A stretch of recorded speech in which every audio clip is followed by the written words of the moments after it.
അപ്പോൾ മക്കളെ, ഞാൻ പിന്നെയും വന്നിരിക്കുകയാണ് നീണ്ട ഇടവേളയ്ക്ക് ശേഷം. കുടുംബക്കാരാണെങ്കിൽ വമ്പൻ ചോദ്യം, ജോലിയായില്ലേ ജോലിയായില്ലേ ജോലിയായില്ലേ. ഞാനാണെങ്കിൽ യൂട്യൂബ് കൊണ്ട് എങ്ങനെയും 5 പൈസ ഉണ്ടാക്കാൻ നോക്കുമ്പോൾ കയറി വരും തൊണ്ടയുടെ മാരക പ്രശ്നങ്ങൾ. സോ അതുകൊണ്ടാണ് ഈ നീണ്ട ലാഗ് പിന്നെയും പിന്നെയും വന്നുകൊണ്ടിരിക്കുന്നത്. അപ്പോൾ ഇനി മുതൽ നിങ്ങൾ മനസ്സിലാക്കുക, ഞാനെങ്ങാനും ലേഗായ അത് ഈ ഈ സാധനം കൊണ്ടായിരിക്കും, അത്രയേ ഉള്ളൂ. അപ്പോൾ ഞാൻ കൂടുതലൊന്നും പറഞ്ഞ് ലേഖാക്കുന്നില്ല, നേരെ സിനിമയുടെ വൺ ലൈൻ പറയുന്നു, നേരെ സിനിമയിലേക്ക് കടക്കുന്നു. ഒരു മനുഷ്യന് പ്രതികാരം എന്ന ഭ്രാന്ത് കയറിക്കൂടിയ അയാൾ ഏതറ്റം വരെയും പോവും. അതാണ് ഈ സിനിമയുടെ ഒരു വൺ ലൈൻ. ഇത്ര മാത്രമേ ഈ ഒരു സിനിമയെക്കുറിച്ച് ഞാൻ പറയുന്നുള്ളൂ. ഇതൊരു ഗംഭീര സിനിമയോ ട്വിസ്റ്റും ടേൺസും ഒക്കെ ഉള്ള ഒരു സിനിമയൊന്നുമില്ല. നിങ്ങൾക്ക് ഈ സ്പൈ ത്രില്ലേഴ്സൊക്കെ ഇഷ്ടമാണെങ്കിൽ തീർച്ചയായിട്ടും ചെക്കൗട്ട് ചെയ്ത് നോക്കാൻ പറ്റുന്ന ഒരു നല്ല സിനിമ. പക്ഷെ ഇതിൽ എടുത്തു പറയേണ്ട ഒരു കാര്യമുണ്ട്, ഡൈലൻ ഒബ്രയാൻ്റെ പെർഫോമൻസ്. അപ്പം ഞാൻ കൂടുതലൊന്നും പറയുന്നില്ല. സിനിമയുടെ പേര് ദി അമേരിക്കൻ അസാസിൻ. അപ്പോൾ നമുക്ക് നേരെ സിനിമയിലേക്ക് കടക്കാം.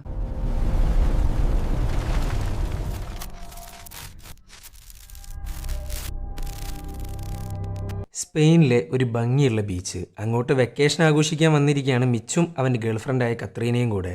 മിച്ചിൻ്റെ എല്ലാമാണ് കത്രീന. അങ്ങനെ ആ കടലിനെയും സൂര്യനെയും ആൾക്കാരെയും സാക്ഷി നിർത്തി അവൻ കത്രീനയെ പ്രപ്പോസ് ചെയ്തു. തൻ്റെ അമ്മ മരിക്കുന്നതിന് മുമ്പ് മിച്ചിന് കൊടുത്ത മോതിരം കൊണ്ടാണ് മിച്ച് അവളെ പ്രപ്പോസ് ചെയ്യുന്നത്. ഇതൊക്കെ കണ്ട് സന്തോഷത്തിൽ കത്രീനയുടെ കണ്ണ് നിറയുന്നു. അവൾ ഇത്രയും കാലം ആഗ്രഹിച്ചൊരു കാര്യമാണ് മിച്ചിൻ്റെ ഈ പ്രപ്പോസൽ. അങ്ങനെ ഇന്നത്തെ വൈകുന്നേരം ഒന്ന് ആഘോഷിക്കാൻ വേണ്ടി ഡ്രിങ്ക്സ് എടുക്കാൻ പോവുകയാണ് മിച്ച്. ആ സമയത്താണ് ഒട്ടും പ്രതീക്ഷിക്കാതെ കുറച്ച് ടെററിസ്റ്റുകൾ അങ്ങോട്ടെത്തുന്നത്. എത്തുകയെന്ന് മാത്രമല്ല, അവിടെയുള്ള മുഴുവൻ ജനങ്ങളെയും ഷൂട്ട് ചെയ്ത് കൊന്നുകൊണ്ടിരിക്കുകയാണ്. ആരും അവർ വെറുതെ വിടുന്നില്ല. മിച്ചാണെങ്കിൽ വേഗം തന്നെ ഈ തിരക്കിൻ്റെ ഇടയിൽ നിന്ന് കത്രീനയെ കണ്ടെത്താൻ നോക്കുന്നു. ആ സമയത്താണ് തൻ്റെ കാലിലങ്ങ് വെടിയേൽക്കുന്നത്. പക്ഷെ അതൊന്നും വകവയ്ക്കാതെ കത്രീനയെ തേടിക്കൊണ്ടേയിരുന്നു. ശവങ്ങളുടെ കൂമ്പാരാണ് അവിടെ. അങ്ങനെ അവസാനം കത്രീനയെ കണ്ടെത്തി. എന്നാൽ തൻ്റെ കൺമുന്നിൽ വെച്ച് തീവ്രവാദികളുടെ നേതാവ് കത്രീനയെ അങ്ങില്ലാണ്ടാക്കുന്നു. അതുമാത്രമല്ല, മിച്ചിൻ്റെ മുതുകത്തും ഷോൾഡറിലും ഷൂട്ട് ചെയ്യുന്നു. അങ്ങർക്കൊന്നും ചെയ്യാൻ കഴിയുന്നില്ല. കത്രീനയുടെ മരണം വല്ലാത്തൊരു മരവിപ്പായിരുന്നു മിച്ചിന്. അങ്ങനെ 18 മാസം കടന്നുപോയി. സ്റ്റിൽ അതേ മരവിപ്പ് തുടർന്നുകൊണ്ടേയിരുന്നു. താടിയൊക്കെ വളർന്ന് വല്ലാത്തൊരവസ്ഥയിലാണ് പുള്ളിക്കാരൻ. ഒരു ഭ്രാന്തനെ പോലെ തൻ്റെ കാമുകിയുടെ മരണത്തിൻ്റെ ഉത്തരവാദികളെ തേടിക്കൊണ്ടിരിക്കുകയാണ് മിച്ച്. അങ്ങനെ അവസാനം ഡാർക്ക് നെറ്റ് വഴി ഇതേ തീവ്രവാദികളുമായിട്ട് അവൻ ചാറ്റ് ചെയ്യാൻ ആരംഭിച്ചു. അതും അവരുടെ ആളായിട്ട്, അവരുടെ സംഘത്തിൽ ചേരാൻ പോകുന്ന ആളായിട്ട്. അതിൽ നിന്ന് മിച്ചിന് ഒരു കാര്യം മനസ്സിലായി, തൻ്റെ കത്രീനയെ കൊന്നുകളഞ്ഞ തലവൻ്റെ പേര് അൽ മൻസൂർ എന്നാണ്. അങ്ങനെ മൻസൂറിനെ പിടിക്കാൻ മിച്ച് തീരുമാനിച്ചു. പക്ഷെ അവരുടെ അടുത്തോട്ട് എത്തുക എന്ന് പറയുന്നത് അത്ര എളുപ്പമുള്ളൊരു കാര്യമല്ല. സോ അവരുമായിട്ട് ചാറ്റ് ചെയ്ത് വിശ്വാസം പിടിച്ചു പറ്റണം. എന്നിട്ട് വേണം മൻസൂറിനെ തീർക്കാൻ.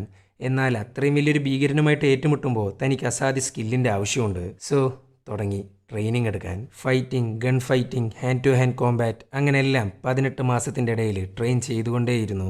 പ്രതികാരം എന്നൊരൊറ്റ ലക്ഷ്യം മാത്രമാണ് മിച്ചിനുള്ളത്. എന്നാൽ മിച്ചറിയാത്തൊരു കാര്യമുണ്ട്.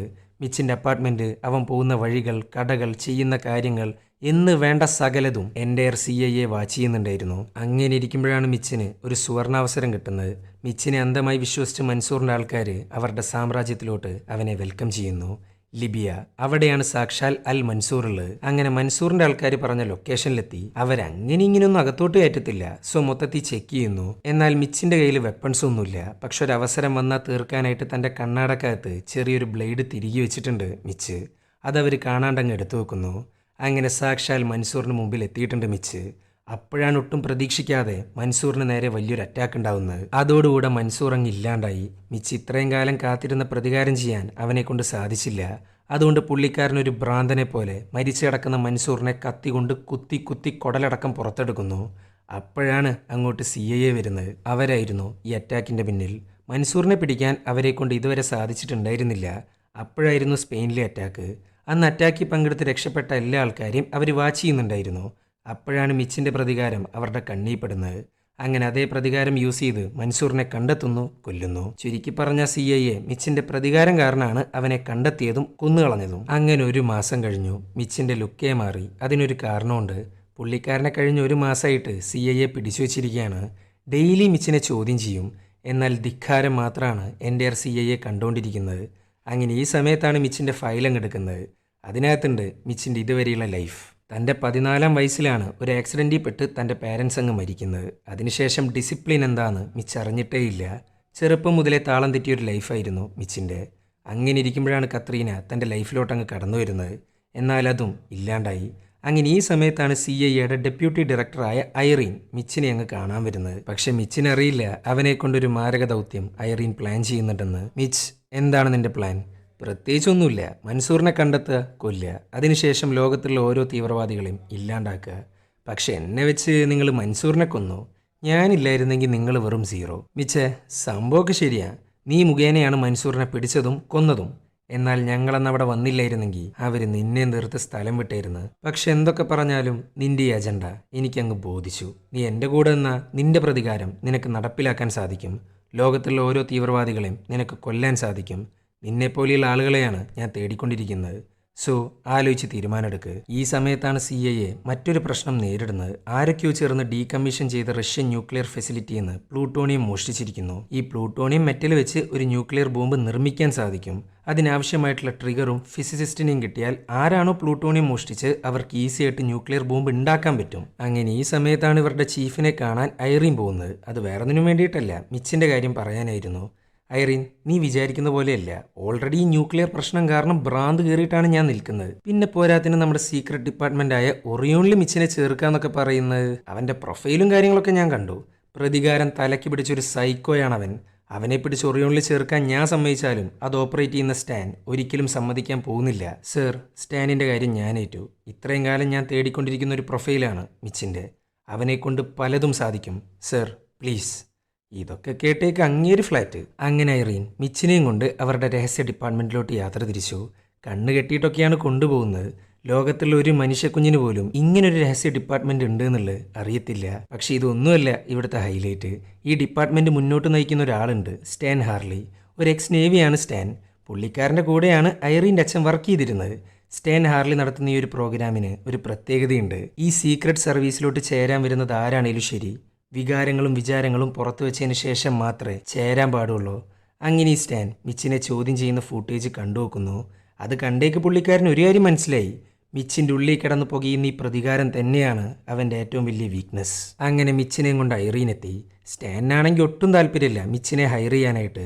ഈ പ്രതികാരം എന്ന് പറയുന്നത് തന്നെ മനുഷ്യനെ ഭ്രാന്തനാക്കുന്നൊരു വികാരമാണ്. സോ മിച്ചിനെ റിക്രൂട്ട് ചെയ്യാൻ പറ്റില്ല എന്നാണ് സ്റ്റാൻ പറയുന്നത്. എന്നാൽ ഐറീൻ ഒരേ നിർബന്ധം. മേലുദ്യോഗസ്ഥൻ പറഞ്ഞാൽ കേൾക്കാണ്ടിരിക്കാൻ പറ്റില്ലല്ലോ. അങ്ങനെ സ്റ്റാൻ മിച്ചിനോട് പറയാണ്, ഹലോ മിച്ച്, നീ വിചാരിക്കുന്ന പോലത്തെ ഒരു സ്ഥലമല്ലത്. എൻ്റെ ട്രെയിനിങ് രീതികൾ നിനക്ക് ചിലപ്പോൾ താങ്ങാൻ പറ്റിയെന്ന് വരില്ല. നിനക്ക് എത്രത്തോളം സഹിക്കാൻ പറ്റുമോ അത്രത്തോളം നിനക്കിവിടെ നിൽക്കാനും സാധിക്കും. സോ എന്താണ് തീരുമാനം? നിൽക്കുന്നുണ്ടോ അതോ പോവുകയാണോ? സർ, ഞാൻ ആരാന്ന് നിങ്ങൾക്ക് ശരിക്കും അറിയില്ല. സാറിൻ്റെ അടുത്ത് എന്താ ഉള്ളതെന്ന് സാറ് പ്രൂവ് ചെയ്ത് കാണിക്ക്. അപ്പം ഞാൻ പറയാം നിൽക്കുന്നുണ്ടോ ഇല്ലേ എന്നുള്ളത്. ചുരുക്കി പറഞ്ഞാൽ മിച്ച് ഒടുക്കത്തെ കോൺഫിഡൻസിലാണ്. ആ ഓവർ കോൺഫിഡൻസ് കണ്ട് ചിരിച്ചുകൊണ്ടിരിക്കുകയാണ് സ്റ്റാൻ ഹാർലി. അങ്ങനെ അവരുടെ ട്രെയിനിങ് ആരംഭിച്ചു. സ്റ്റാൻ ഒരു കത്തി അങ്ങ് ഇട്ടുകൊടുക്കുന്നു. എന്നിട്ട് മിച്ചിനോട് അവനെ കൊല്ലാനാണ് പറയുന്നത്. ഇത് കേട്ടേക്ക് മിച്ചാണെങ്കിൽ കത്തിയും കൊണ്ടുവരുന്നു. പക്ഷെ ഒരു കാര്യമില്ല, മിച്ചിനെ ഈസി ആയിട്ട് അടിച്ചിടുന്നു. കഴുത്തിൻ്റെ മുകളിലങ്ങ് കത്തി വെക്കുന്നു. എന്നിട്ട് എങ്ങനെയാണ് ശബ്ദം ഉണ്ടാക്കാണ്ട് കഴുത്തറക്കാന്നുള്ളത് ബാക്കിയുള്ള സ്റ്റുഡൻസിന് അങ്ങ് പറഞ്ഞു കൊടുക്കുന്നു. അങ്ങനെ ആ കത്തി വിക്ടർ എന്ന മറ്റൊരു സ്റ്റുഡൻറ്റിൻ്റെ കയ്യിലോട്ട് അങ്ങ് വെച്ചു കൊടുക്കുന്നു. ഈ വിക്ടർ ആണെങ്കിൽ ബെസ്റ്റ് സ്റ്റുഡൻ്റ് ആവാൻ വേണ്ടി പരമാവധി ശ്രമിച്ചുകൊണ്ടിരിക്കുന്ന ഒരാളാണ്. അങ്ങനെ വിക്ടറിനോട് മിച്ചുമായിട്ട് ഫൈറ്റ് ചെയ്യാൻ പറയുന്നു. എന്നാൽ മിച്ചാണേലോ അവൻ്റെ അണ്ടം കലക്കുന്നു. പെട്ടെന്നാണ് സ്റ്റാൻ ഹാർലി മിച്ചിനെ കാല് വെച്ചങ്ങ് വീഴ്ത്തുന്നത്. സംഭവം വേറൊന്നുമില്ല, ഒരാളുമായിട്ട് ഫൈറ്റ് ചെയ്യുമ്പോൾ പിന്നിലൊരു കണ്ണ് വേണമെന്ന് കാണിച്ചു കൊടുത്തതാണ്. മിച്ചാണെങ്കിൽ ഭയങ്കര അഗ്രസീവായിട്ടാണ് ഫൈറ്റ് ചെയ്യുന്നത്. വിക്ടറിനാണെങ്കിൽ താങ്ങാനും പറ്റുന്നില്ല. ഈ സമയത്താണ് സ്റ്റാൻ മിച്ചിൻ്റെ ചെവിയുടെ തൊട്ടടുത്തുനിന്ന് ഗണ്ണങ്ങ് പൊട്ടിക്കുന്നത്. ആ ഒരു ശബ്ദം കേട്ടേക്ക് അങ്ങേരുടെ ചെവിയിൽ വല്ലാത്തൊരു മൂളല്. അത്രയും വലിയൊരു സൗണ്ട് കേട്ടാൽ ആരുടെ ശ്രദ്ധയും പോവും. എന്നാൽ ഇത് കേട്ടേക്ക് സ്റ്റാൻ ഹാർലി ഒന്നങ്ങ് കൊടുക്കുന്നു. നിന്റെയൊക്കെ ശ്രദ്ധ മാറിയ നിന്റെ ശത്രു നിന്നെയൊക്കെ അങ്ങ് പണിഞ്ഞിട്ട് പോവും. ശത്രുക്കൾ ആരെങ്കിലും നിന്നെയൊക്കെ പിടിച്ചു വെച്ചാൽ രക്ഷിക്കാൻ ആരും വരാൻ പോകുന്നില്ല. പുറത്തിറങ്ങിക്കഴിഞ്ഞാൽ നീയൊക്കെ വെറും ഗോസ്റ്റാണ്. ചത്താലും ജീവിച്ചാലും ഒന്നുമില്ല. നമ്മുടെ മിഷനായിരിക്കണം ഏറ്റവും പ്രധാനം. ചുരുക്കി പറഞ്ഞാൽ മിഷന്റെ ഇടയിൽ ആർക്കെങ്കിലും അപകടം പറ്റിയ ഗവൺമെന്റോ CIA ഈവൻ സ്റ്റാൻ ഹാർലിയോ രക്ഷിക്കാൻ വരാൻ പോകുന്നില്ല. ശത്രുവിന്റെ ടോർച്ചർ കൊണ്ട് മരിക്കണ്ടെന്നുണ്ടെങ്കിൽ ഇതേപോലെ വായിൽ ഗണ്ണും വെച്ച് പൊട്ടിക്കുക, സ്വയം മരിക്കുക, അത്രയേ ഉള്ളൂ. ഇതൊക്കെ കേട്ടേക്ക് മിച്ചാണെങ്കിൽ ഞെട്ടിയിരിക്കുകയാണ്. പക്ഷെ എന്നിട്ടും മിച്ചി പിന്മാറുന്നില്ല. ഇതിൻ്റെ ഇടയിൽ ഐറീനും ചീഫും കൂടെ ലണ്ടനിലോട്ട് പോകുന്നു, അതും ഇറാൻ എംബസിയിലോട്ട്. ഇവരുടെ രാജ്യത്തെ എതിർക്കുന്ന മെയിൻ തീവ്രവാദികൾ ഇറാനിയൻസ് ആണ്. അതിനൊരു കാരണമുണ്ട്. യുദ്ധം കാരണം ഇറാനിലെ സിവിലിയൻസ് ധാരാളം മരിച്ചിട്ടുണ്ട്. അതിൻ്റെ പേരിലാണ് ഈ തീവ്രവാദം നടക്കുന്നത്. പക്ഷെ എന്തൊക്കെ പറഞ്ഞാലും തീവ്രവാദം എന്ന് പറയുന്നത് ശരിയായിട്ടുള്ളൊരു കാര്യമില്ല. സോ പ്ലൂട്ടോണിയം മോഷ്ടിച്ച തീവ്രവാദികളെക്കുറിച്ച് സംസാരിക്കാൻ ഇറാൻ എംബസിയിലേക്ക് പോയിരിക്കുകയാണ് ഐറീനും ചീഫും കൂടെ. അവിടെയാണെങ്കിൽ ഇറാനിയൻ ജനറലായ റൊസാമി ഉണ്ട്, മിനിസ്റ്ററായ ബെഹ്റൂസും ഉണ്ട്, അതേപോലെ അഷാനി എന്ന് പറയുന്ന ഒരാളും കൂടെയുണ്ട്. ഇപ്പം അമേരിക്കയിൽ CIA ഉള്ളതുപോലെ തന്നെ ഇറാനിലും ഉണ്ട് ഒരു ഏജൻസി. അവിടുത്തെ മെയിൻ ആളാണ് അഷാനി. അങ്ങനെ അവർ ന്യൂക്ലിയർ ബോംബിനെ കുറിച്ച് സംസാരിക്കാൻ തുടങ്ങുന്നു. പക്ഷെ റൊസാമിയുടെ സംസാരം കേട്ടേക്ക് ഐറീൻക്കും ചീഫിനും നല്ല സംശയമുണ്ട് അങ്ങേർക്ക് പ്ലൂട്ടോണിയം മോഷ്ടിച്ചതിൽ പങ്കുണ്ടോ ഇല്ലേന്നുള്ളത്. ഇതേ സമയം ട്രെയിനിങ് ആണെങ്കിൽ തകൃതിയായിട്ട് പോകുന്നു. ഒരു ഹൈടെക് കണ്ണാടയും ഗണ്ണും കൊടുക്കും. ഇത് രണ്ടും ഒരു ഗെയിമിംഗ് ഡിവൈസാണ്. ഈ കണ്ണാടക്കകത്ത് കുറച്ച് ആൾക്കാരെ കാണിക്കും. ഇതെല്ലാം ഇവരുടെ ടാർഗറ്റാണ്. ഈ ടാർഗറ്റുകളെ വലിയൊരു ആൾക്കൂട്ടത്തിൻ്റെ ഇടയിൽ നിർത്തും. എന്നാൽ അതും ഒറിജിനൽ അല്ലാട്ടാ, ഒരു ഗെയിമിംഗ് വേൾഡാണ്. ഈ ആൾക്കൂട്ടത്തിൻ്റെ ഇടയിൽ നിന്ന് അവരുടെ ടാർഗറ്റിനെ കണ്ടെത്തുക, ഷൂട്ട് ചെയ്യുക. ഇതാണ് ഗെയിം, അല്ലെങ്കിൽ ഇതാണ് രണ്ടാമത്തെ ട്രെയിനിങ് സെക്ഷൻ. എന്നാൽ ഇവിടെ ഒരു പ്രശ്നമുണ്ട്. എങ്ങാനും ടാർഗറ്റിനെ മിസ്സാക്കിയാലോ ആൾ മാറി ഷൂട്ട് ചെയ്താലോ ഷോക്ക് അടിക്കും, അതും ഹൈ വോൾട്ടേജിൽ. ഇനി എങ്ങാനും ടാർഗറ്റ് ഇങ്ങോട്ട് ഫയർ ചെയ്താൽ ശരിക്കും ഒരു ബുള്ളറ്റ് കൊള്ളുന്ന ഫീലായിരിക്കും ഇവർക്ക് കിട്ടുക. അങ്ങനെ ഗെയിം ആരംഭിച്ചു. ഈ സമയത്താണ് സ്റ്റാൻ മിച്ചിൻ്റെ മൈൻഡ് വെച്ച് അങ്ങ് കളിക്കാൻ തുടങ്ങുന്നത്. ആൾക്കൂട്ടത്തിൻ്റെ ഇടയിൽ മൻസൂറിനെ പിടിച്ചിടുന്നു. ഇത് കണ്ടേക്ക് മിച്ചാണെങ്കിൽ നേരെ അങ്ങോട്ട് പോകുന്നു, ഷൂട്ട് ചെയ്യുന്നു. ആൾ മാറി ഷൂട്ട് ചെയ്താൽ അറിയാലോ, ഷോക്ക് അടിച്ചുകൊണ്ടിരിക്കും. ഇവിടെ ബാക്കിയുള്ളവരാണെങ്കിൽ ടാർഗറ്റ് മിസ്സാക്കുന്നു, ഷോക്ക് അങ്ങ് മേടിച്ചെടുക്കുന്നു. സ്റ്റാനാണേലോ സ്റ്റിൽ മൻസൂറിനെ വെച്ച് കളിച്ചുകൊണ്ടിരിക്കുകയാണ്. അങ്ങനെ ബാക്കിയുള്ള എല്ലാവരും ഷോക്കടിച്ച് ഛർദ്ദിക്കുന്നു. എന്തിന്? എല്ലാവരും പിന്മാറി. പക്ഷെ മിച്ച് മാത്രം അത്രയും ഷോക്ക് കിട്ടിയിട്ടും സ്റ്റിൽ മൻസൂറിനെ പിടിക്കാൻ നോക്കുന്നു. ഇതേ സമയം പോളണ്ടാണ് കാണിച്ചുകൊണ്ടിരിക്കുന്നത്. അവിടെ വെച്ചാണ് മോഷ്ടിച്ചെടുത്ത പ്ലൂട്ടോണിയം കള്ളന്മാർ വിൽക്കാൻ നോക്കുന്നത്. ദേ ഇങ്ങേർക്കാണ് ഈ സാധനം വിൽക്കുന്നത്. ഇയാൾ പറഞ്ഞിട്ടാണ് ഇത്രയും വലിയൊരു ദൗത്യം ഈ കള്ളന്മാർ ചെയ്തിരിക്കുന്നത്. ഇയാൾ ആരാണെന്നോ എന്താണെന്നോ ഒരു ഐഡിയ ഇല്ല. അയാളുടെ ഐഡൻറ്റിറ്റി അത്രയും രഹസ്യമാണ്. അങ്ങനെ ഡീലെല്ലാം തകൃതിയായിട്ട് പോകുമ്പോഴാണ് ചെക്കിങ്ങിൻ്റെ ഭാഗമായിട്ട് പോലീസുകാർ വരുന്നത്. ഒരു വാനിനകത്ത് വെച്ചാണ് ഡീലെല്ലാം നടക്കുന്നത്. ഇങ്ങേരാണെങ്കിൽ ചെക്ക് ചെയ്യാൻ വന്ന പോലീസുകാരും കള്ളന്മാരെയും അങ്ങ് ഇല്ലാണ്ടാക്കുന്നു. ഈ ഷൂട്ട് ഔട്ടിൻ്റെ സൗണ്ട് കേട്ടേക്ക് ബാക്കിയുള്ള പോലീസുകാർ വരുന്നു. എന്നാൽ ഒരുത്തനെയും ഇങ്ങേര് വെറുതെ വിടുന്നില്ല. എല്ലാത്തിനെയും തീർക്കുന്നു. പ്ലൂട്ടോണിയം കൊണ്ട് അങ്ങ് രക്ഷപ്പെടുന്നു. അങ്ങനെ ഇരിക്കുമ്പോഴാണ് ഈ ഷൂട്ട് ഔട്ടിൻ്റെ കേസ് ന്യൂസ് ചാനലിൽ കാണിച്ചുകൊണ്ടിരിക്കുന്നത്. അത് കണ്ടേക്ക് ഞെട്ടിത്തരിച്ച് ഇല്ലാണ്ടായിട്ടിരിക്കുകയാണ് സ്റ്റാൻ ഹാർലി. അവൻക്കറിയാവുന്ന ആരോ ആണ് ആ ഷൂട്ടർ. അങ്ങനെ ട്രെയിനിങ്ങിൻ്റെ മൂന്നാമത്തെ ഫേസിലോട്ട് കടക്കുന്നു. ഒരു ഗംഭീര സെറ്റാണ് സ്റ്റാൻ ഉണ്ടാക്കിയെടുത്തിട്ടുള്ളത്. എന്നിട്ട് അതിനകത്ത് ഇഷ്ടം പോലെ ആൾക്കാരും. അവരുടെ ഇടയിലുണ്ട് യഥാർത്ഥ ടാർഗറ്റ്. ആ ടാർഗറ്റിനെ കണ്ടുപിടിക്കുക, റബ്ബർ ബുള്ളറ്റ് കൊണ്ട് ഷൂട്ട് ചെയ്യുക. ഇതാണ് സംഭവം. ഈ ട്രെയിനിങ്ങിനകത്ത് ആകെക്കൂടെ വിക്ടറും മിച്ചും മാത്രമേ ഉള്ളൂ. കാരണം ഇവർ മാത്രമാണ് കഴിഞ്ഞ ട്രെയിനിങ്ങിൽ മാക്സിമം പിടിച്ചു നിന്നത്. അങ്ങനെ രണ്ടുപേരും കൂടെ ടാർഗറ്റിന് വേണ്ടി പരക്കം പായുന്നു. ഇവിടെ വിക്ടറിനാണെങ്കിൽ നല്ല ചുരുക്കുണ്ട് മിച്ചിനോട്. അത്രയും വലിയ മാരകടിയാണ് അന്ന് തന്നെ മിച്ച് കൊടുത്തിട്ടുണ്ടായിരുന്നത്. അങ്ങനെ വിക്ടർ ഒരു വിധത്തിൽ ടാർഗറ്റിനെ കണ്ടെത്തി. എന്നാൽ സ്റ്റാൻ ടാർഗറ്റിനെ മാത്രമല്ല വേറെയും കുറച്ച് സെറ്റപ്പ് ചെയ്തു വെച്ചിട്ടുണ്ട്. സോ പിന്നെയും എപ്പോൾ വേണേലും അടി വരാം. ഇത് കണ്ടേക്ക് മിച്ച് വിക്ടറിനെ അങ്ങ് രക്ഷിക്കുന്നു, ടാർഗറ്റിനെ എലിമിനേറ്റ് ചെയ്യുന്നു. എന്നാൽ ഇത് കണ്ടേക്ക് സ്റ്റാൻ ആണെങ്കിൽ മിച്ചിനോട് അങ്ങ് ചൂടാവുന്നു. സ്റ്റാൻ ഓൾറെഡി പറഞ്ഞിട്ടുള്ളൊരു കാര്യമാണ്, ചെയ്തുകൊണ്ടിരിക്കുന്ന മിഷൻ മാത്രമാണ് ഇമ്പോർട്ടൻറ്റ്. കൂടെയുള്ളവൻ ചത്താലും ജീവിച്ചാലും അത് മൈൻഡ് ചെയ്യാനേ പാടില്ല. അങ്ങനെ അന്നത്തെ ട്രെയിനിങ് ഒക്കെ കഴിഞ്ഞ് സ്റ്റാൻ ഐറീനെ കാണാൻ പോകുന്നു. ഐറീൻ, ഇന്ന് ന്യൂസ് ചാനലിൽ ഞാനൊരു മുഖം കണ്ടു എന്നും പറഞ്ഞ ഷൂട്ടറിൻ്റെ ഫോട്ടോ അങ്ങ് കാണിച്ചു കൊടുക്കുന്നു. ഇത് കണ്ടേക്ക് ഐറീനും ഞെട്ടിയിരിക്കുകയാണ്. കാരണം സ്റ്റാൻ പണ്ട് ട്രെയിനിങ് കൊടുത്ത മരിച്ചു എന്ന് വിചാരിച്ചു വെച്ചിരിക്കുന്ന സ്റ്റാനിൻ്റെ ഏറ്റവും വലിയ സ്റ്റുഡൻ്റാണ് ആ ഫോട്ടോക്കകത്തുള്ളത്. ചുരുക്കി പറഞ്ഞാൽ മിച്ചും വിക്ടറും പോലത്തെ മറ്റൊരു സ്റ്റുഡൻറ്റ്, അഥവാ ഗോസ്റ്റ്. ലോകത്തിനു മുമ്പിൽ മിച്ചായാലും ശരി വിക്ടർ ആണെങ്കിലും ശരി ഗോസ്റ്റ് ആണ്. അവരുടെ ഐഡൻറ്റിറ്റി ആർക്കും അറിയില്ല. അങ്ങനെ ഇരിക്കുമ്പോഴാണ് ഐറീൻ മറ്റൊരു കാര്യം പറയുന്നത്. അത് ഗോസ്റ്റ് ആണെങ്കിൽ ഒരു വെടിക്ക് 2 പക്ഷിയെ തീർക്കാൻ സാധിക്കും. പ്ലൂട്ടോണിയം ഡീൽ ചെയ്യുമ്പോഴാണ് പോലീസുകാർ അവനെ കണ്ടെത്തിയിട്ടുള്ളത്. അവൻക്ക് ഈ ന്യൂക്ലിയർ ബോംബ് ഉണ്ടാക്കിയെടുക്കണമെങ്കിൽ ഒരു റഷ്യൻ ഡിസൈൻഡ് ട്രിഗറിൻ്റെ ആവശ്യമുണ്ട്. ഇപ്പം പറഞ്ഞ അതേ ട്രിഗർ തുർക്കിയിലെ തന്നെ ഏറ്റവും വലിയ ആംസ് ഡീലറായ ഹംദി ഷെരീഫ് വാങ്ങിച്ചിട്ടുമുണ്ട്. സോ ഹംദിയുമായിട്ട് ഡീൽ ചെയ്യാൻ വരുന്ന ഗോസ്റ്റിനെ നമുക്ക് തീർക്കാം. ഹംദീനെ കൈയോടെ പിടിക്കുകയും ചെയ്യാം. പിന്നെ മറ്റൊരു കാര്യം, ഇതാണ് ആനിക്ക. കഴിഞ്ഞ 5 വർഷമായിട്ട് ഈ ഏജന്റ് തുർക്കിയിൽ അണ്ടർ കവറിലാണ്. ഈ ഏജന്റ് നിങ്ങളെ സഹായിക്കും. പിന്നെ മറ്റൊരു കാര്യം, നമ്മുടെ മിച്ച് ഈ ടീമിനകത്ത് ഉണ്ടായിരിക്കണം. ഇത് കേട്ടേക്ക് സ്റ്റാൻ ഓക്കെ പറയുന്നു. മിച്ചിനെ കാണാൻ പോകുന്നു. ഇനിയാണ് ട്രെയിനിങ്ങിൻ്റെ അവസാന സെക്ഷൻ.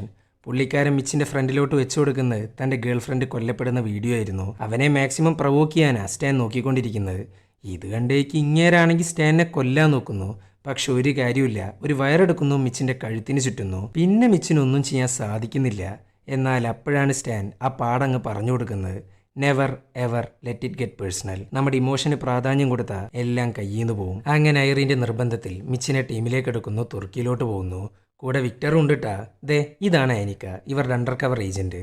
അങ്ങനെ അവർ മുന്നോട്ട് പോകുന്നു. അങ്ങനെ ഈ സമയത്താണ് ഹംദി ഷെരീഫിനെ കുറിച്ച് സംസാരിച്ചുകൊണ്ടിരിക്കുന്നത്. പുള്ളിക്കാരൻ നാട്ടിൽ അറിയപ്പെടുന്ന ഒരു റിയൽ എസ്റ്റേറ്റുകാരനാണ്.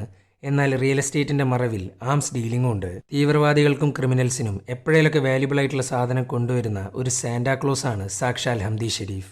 ഇങ്ങർക്കൊരു ഡെയിലി പാറ്റേൺ ഉണ്ട്. ആ പാറ്റേൺ ബ്രേക്ക് ചെയ്യുന്ന സമയത്ത് വേണം അവനെ പിടിക്കാൻ. അങ്ങനെ എല്ലാവരും കൂടെ ഹംദി ഷെരീഫിനെ വാച്ച് ചെയ്യുന്നു. ഇതേ സമയം ഹംദിയാണെങ്കിൽ അവൻ്റെ അസിസ്റ്റന്റിനോട് ചൂടായിക്കൊണ്ടിരിക്കുകയാണ്. അസിസ്റ്റന്റിനാണെങ്കിൽ ഒടുക്കത്തെ പേടിയാണ് ഹംദീനെ. അങ്ങനെ മിച്ച് പോകുന്നു, അസിസ്റ്റന്റുമായിട്ട് കൂട്ടിയിടിക്കുന്നു, നൈസായിട്ട് അങ്ങേരുടെ ഫോൺ അങ്ങ് കൈക്കലാക്കുന്നു. ഈ അസിസ്റ്റന്റിന് ഓൾറെഡി ഹംദി ഷെരീഫിനെ പേടിയാന്ന് പറഞ്ഞു കഴിഞ്ഞു. സോ ഫോൺ മോഷണം പോയ കാര്യം അവൻ ഒരിക്കലും ഹംദിയോട് പറയാൻ പോകുന്നില്ല. അങ്ങനെ അയാളുടെ ഫോൺ ഹാക്ക് ചെയ്യുന്നു. അതിൽ നിന്ന് ഒരു കാര്യം മനസ്സിലായി, ഒരു കഫേയിൽ വെച്ചിട്ടാണ് ഗോസ്റ്റിന് ഈ ട്രിഗർ വിൽക്കാൻ പോകുന്നത്. അതിനുശേഷം പുള്ളിക്കാരൻ വൈഫിനെയും കാണാൻ പോകുന്നുണ്ട്. ഇവന്റെ ഡെയിലി പാറ്റേൺ അനുസരിച്ച് കഫേയിൽ അങ്ങനെ പോവാറൊന്നുമില്ല. ഇതിൽ നിന്ന് മനസ്സിലാക്കാം അവിടെ വെച്ചിട്ട് തന്നെയാണ് വിൽപ്പന നടക്കാൻ പോകുന്നതെന്ന്. അങ്ങനെ ഈ സമയത്ത് മിച്ച് ചോദിക്കുകയാണ്, അല്ല സർ, എന്താണ് ശരിക്കുള്ള മിഷൻ? നമ്മുടെ ടാർഗറ്റിനെ എലിമിനേറ്റ് ചെയ്യുക, അയാളുടെ കയ്യിലുള്ള പാക്കേജ് കൈക്കലാക്കുക. എന്താണ് ആ പാക്കേജിനകത്ത്? തൽക്കാലം പാക്കേജാന്ന് മാത്രം അറിഞ്ഞാൽ മതി. ഞാനും വിക്ടറുമാണ് ഫീൽഡിൽ ഇറങ്ങി കളിക്കാൻ പോകുന്നത്. നീയും ആനിക്കും കഫേയുടെ ചുറ്റും വാച്ച് ചെയ്യണം എന്നും പറഞ്ഞ് മിഷൻ അങ്ങ് ഇറങ്ങിത്തിരിക്കുന്നു. അങ്ങനെ ആനിക്കും മിച്ചും വിക്ടറും സ്റ്റാനും റെഡി ആയിട്ടിരിക്കുന്നുണ്ട്. ഈ സമയത്താണ് ഹംദി ഷെരീഫ് കഫയിലോട്ട് വരുന്നത് വിത്ത് മിലിറ്ററി സെക്യൂരിറ്റി. ഇത് കണ്ടേക്ക് മിച്ച് അപ്പം തന്നെ റിപ്പോർട്ട് ചെയ്യുന്നു. ഇത് കേട്ടേക്ക് സ്റ്റാനാണേലോ ഒരുത്തനെ അങ്ങ് പിടിക്കുന്നു, കഴുത്തിന് കത്തി വെക്കുന്നു. നിന്റെ കഴുത്തിൽ കത്തി കയറണ്ടെന്നുണ്ടെങ്കിൽ എത്രയും പെട്ടെന്ന് ബോംബ് ഭീഷണി ഉണ്ട് എന്നും പറഞ്ഞ് മിലിറ്ററിയെ ഇവിടുന്ന് മാറ്റാൻ നോക്ക്. ഇത് കേട്ടേക്ക് ഇങ്ങേരാണെങ്കിൽ വേഗം റേഡിയോ എടുക്കുന്നു, അനൗൺസ് ചെയ്യുന്നു. മിലിറ്ററിക്കാർ അങ്ങോട്ടും പോകുന്നു. അങ്ങനെ സ്റ്റാൻ ഇവനെയും ബോധം കെടുത്തി വിക്ടറിനെയും മിച്ചിനെയും കഫയിലോട്ട് പറഞ്ഞേക്കുന്നു. ഇവിടെ കഫയിലാണെങ്കിൽ ഹംദി ഷെരീഫ് ഒരു കാറിന്റെ ചാവി അങ്ങ് പുറത്തേക്കെടുത്ത് വെക്കുന്നുണ്ട്. അതിനകത്താണ് ഈ ന്യൂക്ലിയർ ട്രിഗറുള്ളത്. അങ്ങനെ അത് വാങ്ങാനായി ഗോസ്റ്റ് എത്തി. എന്നാൽ ഇയാളെ ഗോസ്റ്റാക്കി മാറ്റിയിട്ടുള്ളത് സാക്ഷാൽ സ്റ്റാൻ തന്നെയാണ്. സ്റ്റാനിന്റെ ബെസ്റ്റ് സ്റ്റുഡൻ്റാണ് ഇയാൾ.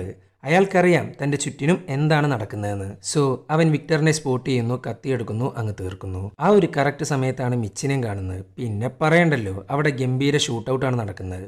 നാട്ടുകാരുടെ മേലാണ് ഗോസ്റ്റിൻ്റെ വെടികൊള്ളുന്നത്. മിച്ചാണേലോ ഒരു വിധത്തിൽ രക്ഷപ്പെട്ടു. എന്നാൽ ഗോസ്റ്റിൻ്റെ പൊടി പോലുമില്ല. അങ്ങനെ സ്റ്റാൻ എത്രയും പെട്ടെന്ന് മിഷൻ ടെർമിനേറ്റ് ചെയ്യാൻ പറയുന്നു. വിക്ടർ മരിച്ചതിൽ ഒരു കൂസലുമില്ല അങ്ങേർക്ക്. മിഷൻ മിഷൻ മിഷൻ അത് മാത്രമേ ഉള്ളൂ. എന്തായാലും ഹംദി ഷെരീഫിനെ വെറുതെ വിടാൻ മിച്ചിന് ഒരു പ്ലാനും ഇല്ല. സോ സ്റ്റാനിനെ ധിക്കരിക്കുന്നു, ഹംദി ഷെരീഫിൻ്റെ അസിസ്റ്റൻറ്റിനെ കിഡ്നാപ്പ് ചെയ്യുന്നു. അയാളാണെങ്കിൽ ഒരു പാവം മനുഷ്യനാണ്. പേടിച്ചു വിറച്ചാണ് പുള്ളിക്കാരൻ നിൽക്കുന്നത്. അങ്ങനെ അയാൾ വഴി ഹംദി ഷെരീഫിൻ്റെ ഫ്ലാറ്റ് കണ്ടെത്തി. അങ്ങനെ അങ്ങോട്ട് പോകാൻ നിൽക്കുമ്പോഴാണ് കുറച്ച് പട്ടികൾ ചേർന്ന് അവനെ അങ്ങ് ഓടിക്കുന്നത്. അവരുടെ കയ്യിലെങ്ങാനും കിട്ടിയാൽ വലിച്ചു കയറും. ഈ പട്ടികളും ഹംദിയുടെ സെക്യൂരിറ്റിയാണ് കേട്ടാ. അങ്ങനെ പട്ടികളുടെ കയ്യിൽ നിന്ന് രക്ഷപ്പെടാനായി ഒരു കാറിന്റെ സൺറൂഫും പൊളിച്ച് അങ്ങ് അകത്ത് കടക്കുന്നു, സേഫ് ആവുന്നു. അങ്ങനെ ബാക്ക് ഡോറും തുറന്ന് പട്ടികൾ അകത്ത് കയറ്റിയതിന് ശേഷം മിച്ച് നൈസായിട്ട് അങ്ങ് പുറത്തേക്ക് കടക്കുന്നു. കടക്കാന്ന് മാത്രമല്ല, ഹംദി ഷെരീഫിന്റെ റൂമിലേക്ക് അങ്ങ് അതിക്രമിച്ച് കയറുന്നു. ഇതൊക്കെ കണ്ട അവന്റെ സെക്യൂരിറ്റി പിന്നെ വെറുതെ ഇരിക്കുമോ? അങ്ങേര് ഗണ്ണെടുക്കുന്നു, ഷൂട്ട് ചെയ്യാൻ ആരംഭിക്കുന്നു. പിന്നെ അവിടെ ഗംഭീര ഫൈറ്റാണ്. അങ്ങനെ സെക്യൂരിറ്റിയെ തീർക്കുന്നു. ഗണ്ണും കൊണ്ട് ഹംദി ഷെരീഫിന്റെ ഫ്രണ്ടിലോട്ടങ്ങ് പോകുന്നു. എന്നാൽ ഇങ്ങരുടെ മുഖം കാണുമ്പോൾ തന്നെ നോക്കി ചിരിക്കുന്ന മൻസൂറിനെയാണ് മിച്ചിനങ്ങ് ഓർമ്മ വരുന്നത്. അതുകൊണ്ട് ചോദ്യം പറച്ചിലൊന്നുമില്ല, അങ്ങ് തീർക്കുന്നു. എന്നിട്ട് അങ്ങേരുടെ ലാപ്ടോപ്പ് അങ്ങ് കൊണ്ടുപോകുന്നു. ഇവൻ ഇത്രയും കാര്യങ്ങൾ ചെയ്തിട്ടും സ്റ്റാൻ ഇവനെ ഇട്ട് പൊരിച്ചുകൊണ്ടിരിക്കുകയാണ്, ഓർഡർ അനുസരിക്കാത്തതിന്റെ പേരിൽ. അപ്പോഴാണ് അങ്ങോട്ട് ഐറീൻ വരുന്നത്. അങ്ങനെ സ്റ്റാൻ ഐറീൻക്ക് ഒരു CCTV ഫൂട്ടേജ് അങ്ങ് കാണിച്ചു കൊടുക്കുന്നു. അതിനകത്തുണ്ട് ട്രിഗറുമായിട്ട് രക്ഷപ്പെടുന്ന ഗോസ്റ്റ്. ഞാൻ പഠിപ്പിച്ച ഒരു കാര്യവും അവൻ മറന്നിട്ടില്ല. അവൻ എത്രയും പെട്ടെന്ന് പിടിച്ചില്ല എന്നുണ്ടെങ്കിൽ കാര്യങ്ങളെല്ലാം കയ്യിൽ നിന്ന് പോവും. സ്റ്റാൻ മിച്ച് കൊണ്ടുവന്ന ലാപ്ടോപ്പ് പരിശോധിച്ചപ്പോൾ ഒരു കാര്യം മനസ്സിലായി. ഹംദി ഷെരീഫിൻ്റെ അക്കൗണ്ട് വഴി 2 മില്യനാണ് റോമിലോട്ട് ട്രാൻസ്ഫർ ചെയ്തിട്ടുള്ളത്. വിച്ച് മീൻസ് ന്യൂക്ലിയർ ബോംബ് ഉണ്ടാക്കാൻ പോകുന്നത് റോമിലായിരിക്കും. അപ്പോഴാണ് റോമിലെ കോർണിവൽ ഹൗസിംഗ് പ്രോജക്റ്റ് അങ്ങ് കാണിക്കുന്നത്. ഏകദേശം 1 കിലോമീറ്ററോളം നീളമുള്ള ഒരു വമ്പൻ ബിൽഡിംഗ് ആണ് കോർണിവൽ ഹൗസിംഗ് പ്രോജക്റ്റ്. അവിടെ വെച്ചാണ് ന്യൂക്ലിയർ ബോംബ് നിർമ്മിക്കാൻ പോകുന്നത്. അതിൻ്റെ എല്ലാ മുതൽ മുടക്കും വഹിക്കുന്നത് സാക്ഷാൽ മിനിസ്റ്റർ ബെഹ്റൂസും അതേപോലെ ജനറൽ റൊസാമിയും കൂടിയിട്ടാണ്. ഒരു യുദ്ധം ലക്ഷ്യമാക്കി അതിൽ നിന്ന് വരാൻ പോകുന്ന പണത്തിന് വേണ്ടിയിട്ടാണ് ഇവരിതെല്ലാം ചെയ്യുന്നത്. പിന്നെ മറ്റൊരു ലക്ഷ്യം കൂടിയുണ്ട്, ജൂതന്മാർ. ഇത്രയും ചെയ്തു കൂട്ടിയതിന് ശേഷം അത് തീവ്രവാദികളുടെ തലയിൽ അങ്ങ് കെട്ടിവെച്ചാൽ മതിയല്ലോ, പിന്നെ സുഖമായല്ലോ. സോ ബെഹ്റൂസിൻ്റെയും റൊസാമിയുടെ ലക്ഷ്യം നിറവേറ്റാനായി അവർ തിരഞ്ഞെടുത്തിട്ടുള്ള ഒരാളാണ് ഗോസ്റ്റ്. എന്നാൽ ഗോസ്റ്റിൻ്റെ ലക്ഷ്യം പണം മാത്രമല്ല, മിച്ചിനെ പോലെ പ്രതികാരം കൂടിയാണ്. ഈ ന്യൂക്ലിയർ ബോംബെങ്ങാനും പൊട്ടിയ 5 മൈൽ റേഡിയസിലുള്ള എല്ലാവരും അങ്ങ് ഇല്ലാണ്ടാവും. അത്രയും വലിയ മാരക ബോംബാണിത്. ഇനി ഇവർക്ക് ആവശ്യം ഒരു ഫിസിസിസ്റ്റിനെയാണ്. അതിനാവശ്യമായിട്ടുള്ള പൈസയാണ് ഹംദി ഷെരീഫ് ട്രാൻസ്ഫർ ചെയ്തിട്ടുള്ളത്. ആ പൈസ പോയിരിക്കുന്നത് ദേ ഈ ബാങ്കിലോട്ടും. അതുകൊണ്ട് പൈസ എടുക്കാൻ വരുന്ന ഫിസിസിസ്റ്റിനെ കണ്ടുപിടിക്കാനിരിക്കുകയാണ് സ്റ്റാനും ആനിക്കും മിച്ചും കൂടെ. അങ്ങനെ ഈ സമയത്താണ് മിച്ചൊരു കാര്യം ചോദിക്കുന്നത്. ആ കഫേയിൽ വെച്ച് നമ്മൾ അറ്റാക്ക് ചെയ്താരാ? ഒരു ചീത്ത മനുഷ്യൻ. തൽക്കാലം നീയൊക്കെ അത്രയും അറിഞ്ഞാൽ മതി. ശരി, ഓക്കെ. വിക്ടർ മരിച്ചതിനെക്കുറിച്ച് നിങ്ങൾക്ക് എന്താ പറയാനുള്ളത്? അവൻ ചത്തല്ലോ, ഇനിയിപ്പോൾ അതും പറഞ്ഞിരുന്ന വല്ല കാര്യമുണ്ടോ? ഞാൻ ആദ്യമേ പറഞ്ഞിരുന്നില്ലേ, നമ്മളെല്ലാവരും ഈ ലോകത്തിന് മുമ്പിൽ വെറും ഗോസ്റ്റ് മാത്രമാണ്. അങ്ങനെ ഈ സമയത്താണ് ബാങ്കിലോട്ട് പൈസ അങ്ങ് ട്രാൻസ്ഫർ ആവുന്നത്. സോ ബാങ്കിലേക്ക് വരുന്ന ഓരോരുത്തരെയും സെൽഫി എടുക്കുകയാണ് എന്ന വ്യാജേന മിച്ച് അങ്ങ് ഫോട്ടോ എടുക്കുന്നു, സ്റ്റാനിന് അയച്ചു കൊടുക്കുന്നു. ഇവരുടെയിലാണെങ്കിൽ ന്യൂക്ലിയർ ഫിസിസിസ്റ്റുകളുടെ വലിയൊരു ലിസ്റ്റ് ഉണ്ട്. ഈ ഫോട്ടോയിലുള്ളവരെങ്ങാനും അതുമായിട്ട് മാച്ചായ ലോക്ക് ചെയ്യാനാണ് ഇവരുടെ പ്ലാൻ. അങ്ങനെ ഫോട്ടോ എടുക്കുന്നു, മാച്ചാവുന്നു, ഫോളോ ചെയ്യുന്നു. ഈ ഫിസിസിസ്റ്റ് ആണെങ്കിൽ ഒരു ഹോട്ടലിൽ റൂം എടുക്കുകയാണ്. ഇത് കണ്ടേക്ക് മിച്ചും എനിക്കും കൂടെ അതേ ഹോട്ടലിൽ അങ്ങേരുടെ തൊട്ടപ്പുറത്തങ്ങ് റൂം എടുക്കുന്നു. സ്റ്റാൻ ആണേലോ ഹോട്ടലിൻ്റെ പുറത്ത് തന്നെയുണ്ട്. ആരൊക്കെ അകത്തോട്ട് പോകുന്നു പുറത്തേക്ക് വരുന്നു എന്നുള്ളത് വാച്ച് ചെയ്യാനാണ് സ്റ്റാൻ നിൽക്കുന്നത്. ഓരോ 15 മിനിറ്റിലും റിപ്പോർട്ട് ചെയ്യാനാണ് മിച്ചിനോട് സ്റ്റാൻ പറഞ്ഞിട്ടുള്ളത്. അങ്ങനെ ആനിക്ക ഇവരുടെ പ്ലഗ് വഴി അപ്പുറത്തെ റൂമിലോട്ടൊരു ക്യാമറ അങ്ങ് വെക്കുന്നു. അങ്ങനെ രാത്രിയായി. മിച്ചാണെങ്കിൽ സ്റ്റിൽ ഈ ക്യാമറയും നോക്കിയിട്ടാണ് ഇരിക്കുന്നത്. ഇങ്ങേർക്ക് എല്ലാത്തിനെയും തീർത്താലേ സാറ്റിസ്ഫാക്ഷൻ കിട്ടുള്ളൂ.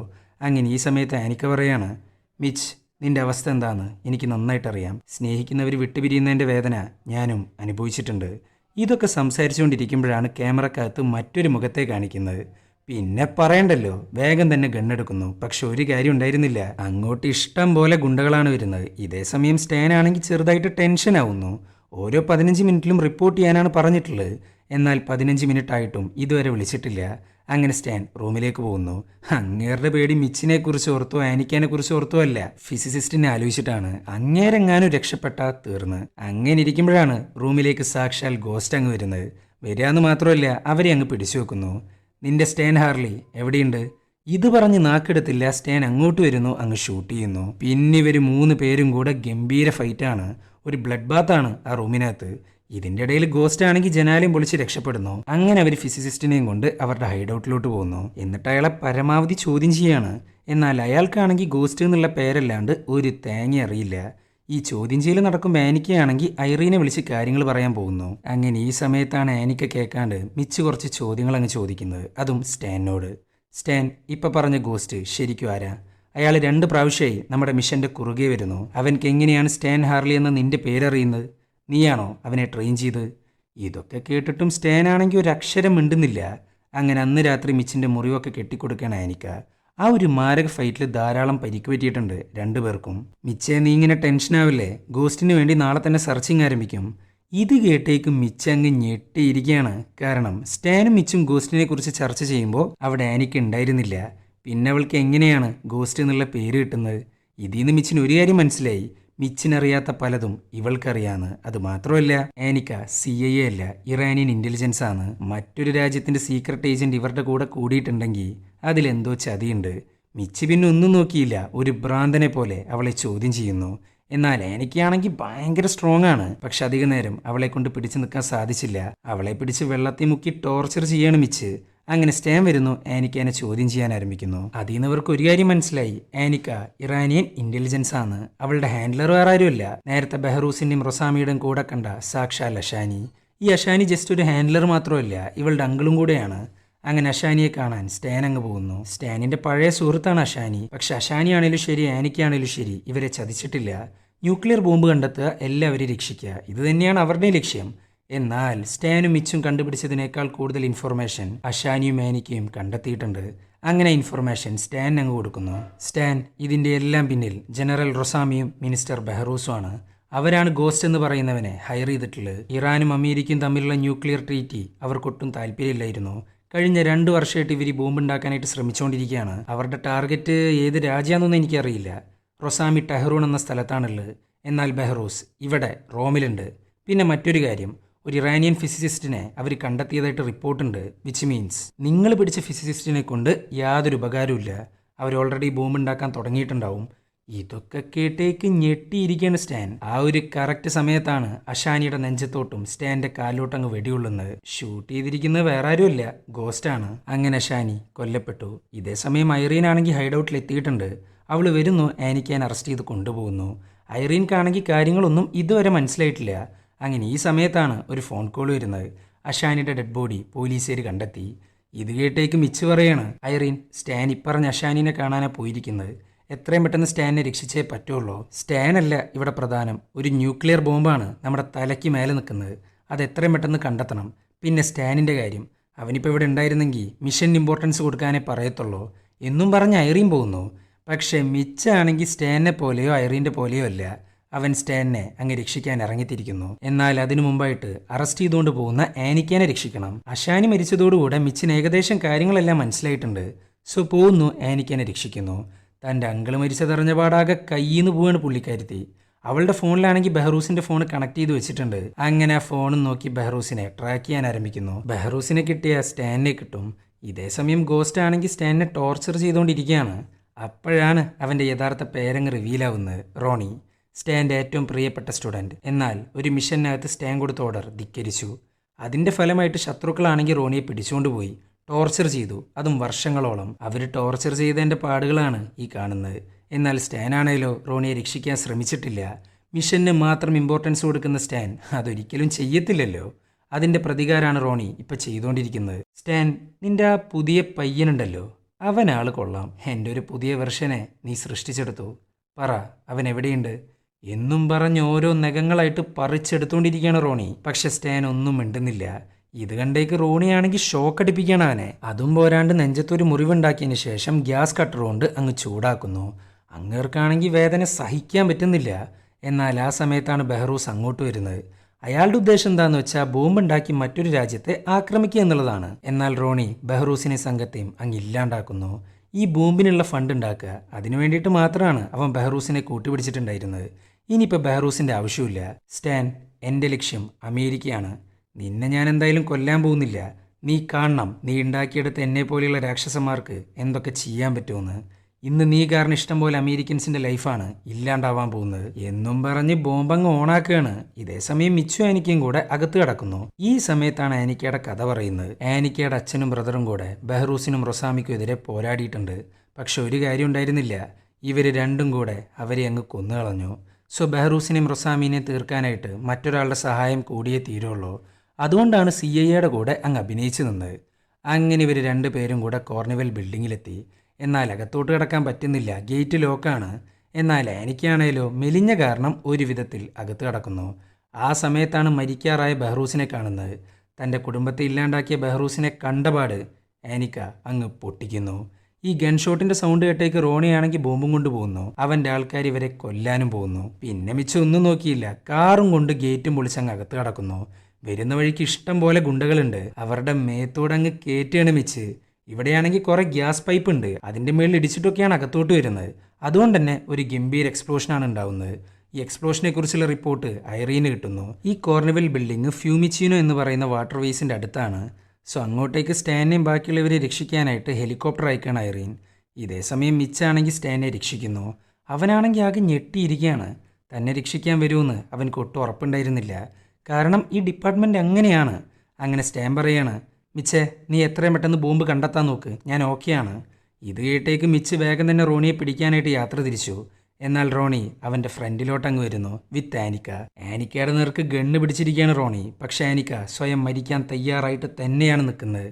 റോണിയെ പിടിക്കാനും ബോംബ് ഇല്ലാണ്ടാക്കാനും മിച്ചിന് മുന്നോട്ട് പോയേ പറ്റത്തുള്ളൂ. അത് മാത്രമല്ല, ആനിക്കയ്ക്ക് ഈ ഭൂമിയിൽ ആരുമില്ല, അച്ഛനോ അമ്മയോ ബ്രദറോ ആരും. സോ ലോകത്തെ രക്ഷിക്കാനായി റോണിയുടെ ഗണ്ണും കൊണ്ട് സ്വയം ചാവുന്നു.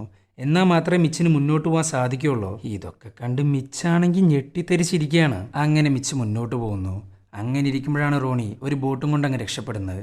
എന്നാൽ അതേ ബോട്ടിലേക്ക് ചാടി കയറുകയാണ് മിച്ച്. പിന്നെ അവിടെ ഗംഭീര ഫൈറ്റാണ്. ഇവിടെ സ്റ്റാനാണേലോ ഐറീൻ അയച്ച ചോപ്പറിൽ മുന്നോട്ട് പോകുന്നു. ഈ സമയത്താണ് ഐറീൻക്കും സ്റ്റാനും ഒരു കാര്യം മനസ്സിലാവുന്നത്. ഈ കടലിലായിട്ട് US നേവി ഉണ്ട്. ഇതേ നേവിയിലായിരുന്നു പണ്ട് സ്റ്റാനും അവൻ്റെ ശിഷ്യനായ റോണിയും. ചുരുക്കി പറഞ്ഞാൽ എൻ്റെ US നേവിയോട് അവൻക്ക് തീർത്താ തീരാത്ത പകയുണ്ട്. സോ നേവിക്കാരുടെ കപ്പലുകൾ തകർക്കാനാണ് റോണി പൊക്കോണ്ടിരിക്കുന്നത്. ഇതറിഞ്ഞപാട് നേവിക്കാരാണെങ്കിൽ ആ ബോട്ട് തകർക്കാൻ നിൽക്കുകയാണ്. എന്നാൽ ഇവിടെ ഒരു മാരക പ്രശ്നമുണ്ട്.